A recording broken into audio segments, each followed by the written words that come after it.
Mental Health Monday.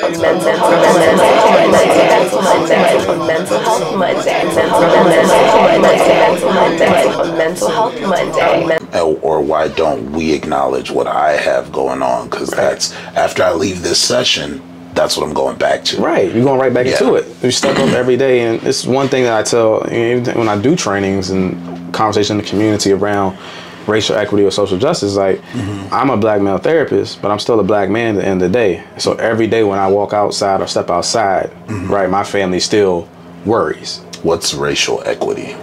Racial equity is pretty much the equitable approach of race and identity to having the same access to things, not because of our color of our skin, but because it's not making us inferior due to the color of our skin. So we have equitable approaches, equitable access to life, right, and to basic levels of living, because we are human beings still, right? So, but what does that look like for us as black people or people of color?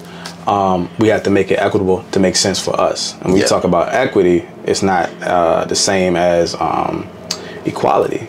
Equality means that everybody has the same playing field and the same, started from the same place, but we know that that's not the case. Yeah. So how do we make it equitable for people of different races? So most people are talking about, I'm trying to start at least first or second base, and for us as a culture, we're like, we don't even have uniforms. Right. Exactly. We don't even have a structure. And so how do we make that? So that's where racial equity, I think, comes in, and defining that. Like, how do we have equitable approaches that fit the needs of the people where they are at now, not what we think they should be at because they're just humans or Americans. No, I got you. Okay, so let's talk a bit about your background.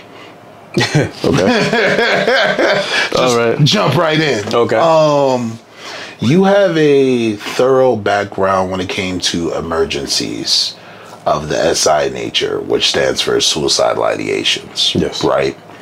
Now, were suicidal ideations the only emergencies you were dealing with back in that day, or there were more under the umbrella? It was like a bigger umbrella, but that was a big one at the time. Yeah, depending on which space I was in. If you're talking about crisis work, that was typically, folks who are suicidal, homicidal, or unable to care for themselves, so they didn't have the capacity. All right, could you define those three for me? I know we're doing a lot of definitions today, but like, people need this education. Yeah, so suicidal, having thoughts about wanting to harm yourself. Just the thoughts. Yeah. It doesn't always have to be action. Sometimes it's just the thoughts. Yeah, the thoughts. But then we'll go into, the in-depth pieces of why, what does that mean? Homicide, thoughts about wanting to harm somebody else, right?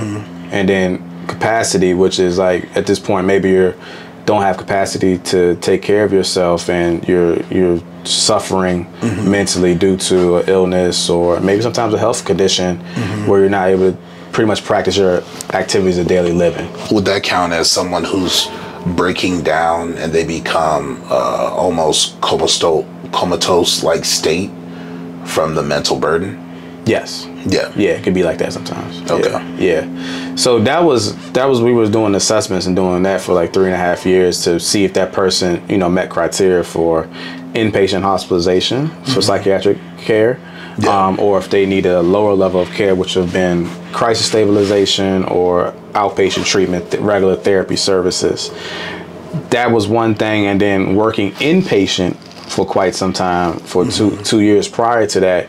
That was more so dealing with folks or individuals who suffering from a mental illness or mental health condition, mainly sometimes from those things we talk about in crisis. And they needed psychiatric care, which typically would last from 3 to 7 days, sometimes up to 30 days, depending on the severity. And then that's where they would stay to get back on their feet to get care. And that could range from everywhere, any type of mental illness. Okay. Within this work, if the average person were to ask you, hey, what would be 3 steps to handling SI emergency in terms of suicidal ideation, what would your advice to them be? I guess the question on that would be, you know, if somebody is calling or saying, reaching out, saying somebody's having suicidal thoughts, like my calls to you, right? I tend to say, okay, well, are they in a safe place, right? Are you with them? And when I talk to people about like the suicidal prevention on that, it's like, okay, well, I want you to be a shoulder to lean on for them. Don't judge them. Helping them process what's going on. Like one of the things you don't want to say in that moment is, you know, would you have so much to live for? Oh God, I got some stories for you.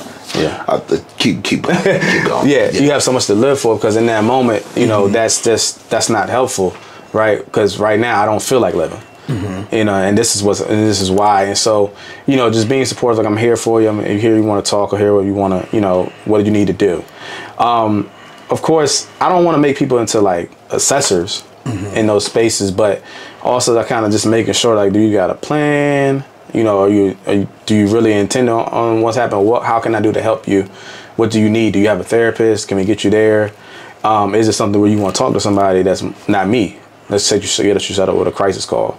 So